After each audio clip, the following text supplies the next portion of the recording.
हूं आप वो लोग हैं जिसने घटसाना के अंदर किसानों की छाती पे गोलियां खोली। आप वो लोग हैं। आज यहाँ पे किसानों के प्रति और पानी के प्रति गंभीर होने की बात मत कीजिए। और फिर राठौर साहब पता नहीं चूरू को मरे हुए गधों का पानी पिला रहे। कुछ नहीं किया इन्होंने उसके बारे में। गधे, घोड़ा, कुत्ता, आदमियों की लाशें। और बीमार पड़ेगा वो व्यक्ति हॉस्पिटल तो जाएगा। हॉस्पिटल जाएगा तो उस वाहन का उपयोग करेगा जिसमें डीजल पेट्रोल डालेगा। उस टोल से भी निकलेगा जो 1 अप्रैल से 10% आगे महंगा हो रहा है। वो दवाइयां भी खाएगा जो आज आपने महंगी कर दी हैं। क्या बात कर रहे हैं आप?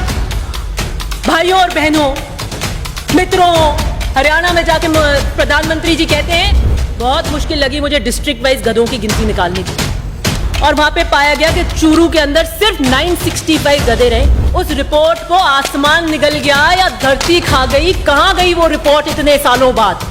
आज तक उस रिपोर्ट को नहीं ढूंढ पाया बीजेपी सरकार। दवाइयां महंगी कर दी।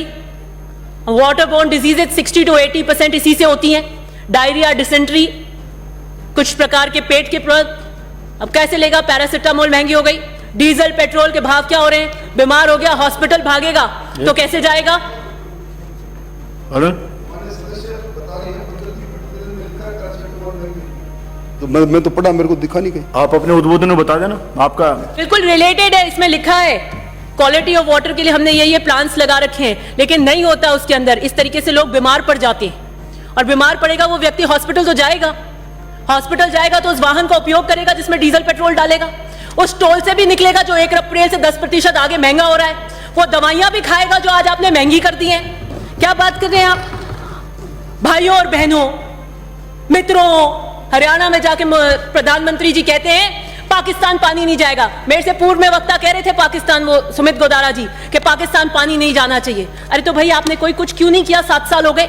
अभी कह रहे थे कि विशेष रूप से मोदी जी और गजेंद्र जी 3 कमेटी लेके आए। कमेटी की भी तो बात प्रतिवेदन में नहीं थी।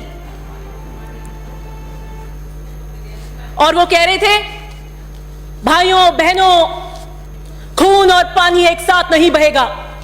मैं किसान के हक का पानी पाकिस्तान में नहीं बहने दूंगा।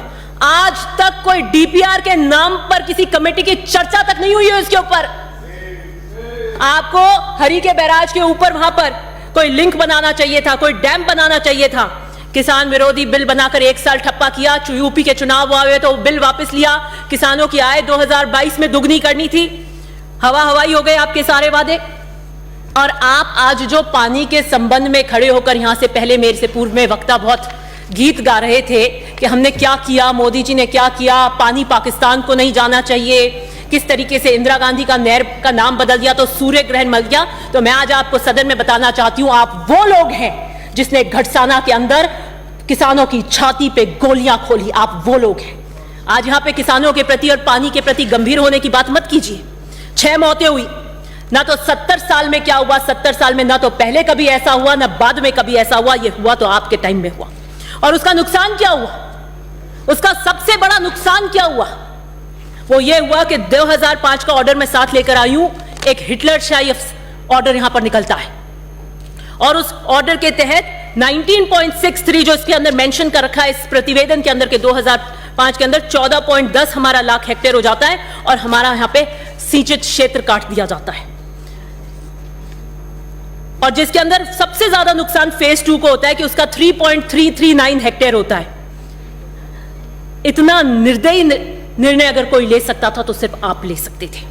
आपने राजस्थान के फेज 2 का वो इंसान, वो किस काश्तकार जो इंतजार कर रहा था कि फेज 2 की कैनाल आएगी, पानी आएगा, उसका इतना बड़ा क्षेत्र काट दिया।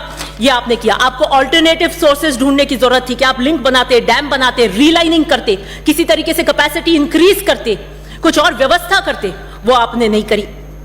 मुझे बड़ा ताज्जुब हुआ। मैं उसमें पढ़ रही थी,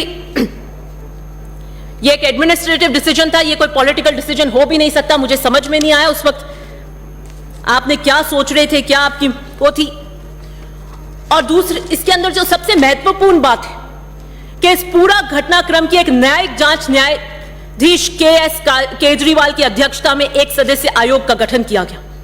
ये होम मिनिस्टर का वक्तव्य है, मैं पढ़कर आई हूं, अपने साथ भी लेकर आई हूं। उस रिपोर्ट को आसमान निगल गया या धरती खा गई। कहां गई वो रिपोर्ट इतने सालों बाद? आज तक उस रिपोर्ट को नहीं ढूंढ पाया। मंत्री महोदय जी, मैं आपको कहना चाहती हूं वो रिपोर्ट आनी चाहिए, क्योंकि ये जरूरी है कि इतना हेक्टेयर ये अगर डिसीजन हुआ है, ये इनकी एडमिनिस्ट्रेटिव फॉल्ट से क्या कारण है, और जिसके कारण इतना 3.39 हेक्टेयर किसानों का इन्होंने काट दिया। और राठौर साहब, आप उस 3 सदस्य मंत्री मंडल की उप समिति के सदस्य थे। चूरू की जनता के साथ अन्याय हुआ, एक बहुत मेजर शेयर कटा। मुझे नहीं सब पता कैसे, उस वक्त तो आप मंत्री भी सबसे नेक्स्ट टू सीएम थे, सबसे प्रभावी मंत्री थे, फिर भी आपके नाक के नीचे इस तरीके का ऑर्डर कैसे हो गया। फिर मैंने सोचा कि अब जिन क्षेत्र में इतना बड़ा चंक कटा, उसमें फिर उस 2005 के ऑर्डर के बाद में उन किसानों के लिए कोई ऑल्टरनेट ऑक्यूपेशन, ऑल्टरनेट की कोई डेवलपमेंट हुई। तो एक स्टडी मैं लेकर आई हूं मेरे साथ में, उस स्टडी का नाम है management and phenotypic characterization of donkeys of Rajasthan. और उसमें विशेषकर पाया गया माल ढुलाई के लिहाज से गधा बेहद उपयोगी, और विशेष रूप से सरदार शहर, चूरू, राजगढ़, सीकर और रतनगढ़ और झुंझुनू, सिर्फ ये उसी की स्टडी। लेकिन वहां पर क्या हुआ, बहुत मुश्किल लगी मुझे डिस्ट्रिक्ट वाइज गधों की गिनती निकालने की, और वहां पे पाया गया कि चूरू के अंदर सिर्फ 965 गधे रहे। वेस्टर्न राजस्थान हम फिर भी बेटर हैं, बाड़मेर में 2659, बीकानेर में 1800, जैसलमेर के अंदर 5000 के करीब। तो मुझे बड़ा आश्चर्य हुआ कि आपके नाक के नीचे इतना बड़ा सेक्टर अगर सिंचित का कट गया तो कोई ऑल्टरनेट ऑक्यूपेशन भी नहीं हुई, और वो गधे जो काटिंग का काम विशेषकर चूरू, तारानगर, सूरत में करते थे, उनकी भी घट गई। उनके लिए आज उपाय मांगे हैं, वो भी आपने नहीं दिए। अभी मेरे से पूर्व वक्ता कह रहे थे कि बीजेपी ने गुणवत्ता भरा काम किया। हाँ जी, ये था आपका गुणवत्ता भरा काम, बहुत ही गुणवत्ता भरा काम। हाँ, लेकिन एक बात का मैं फिर भी राठौर साहब को बधाई देना चाहती हूं कि जाते जाते इन्होंने 10,000 हेक्टेयर के करीब शायद बढ़वा लिए थे, लेकिन वो तो ऊंट के मुंह में जीरे के बराबर है। और मेरे से पूर्व में वक्ता बात कर रहे थे कि आईजीएनपी के रखरखाव के लिए बजट दिया।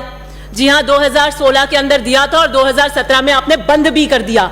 आज की तारीख में आप कोई बजट नहीं दे रहे, और राजस्थान सरकार के ऊपर फाइनेंशियल स्ट्रेस आया, लिमिटेड रिसोर्सेज से उन्होंने काम किया, और मुख्यमंत्री जी ने बाद में यह आश्वासन देकर घोषणा करी कि बाकी का सारा काम हम कराने का काम करेंगे। एक जो मेजर प्रॉब्लम यहां देखी जाती है वो सबसे बड़ी है कंटेमिनेटेड वाटर की, क्वालिटी ऑफ वाटर की।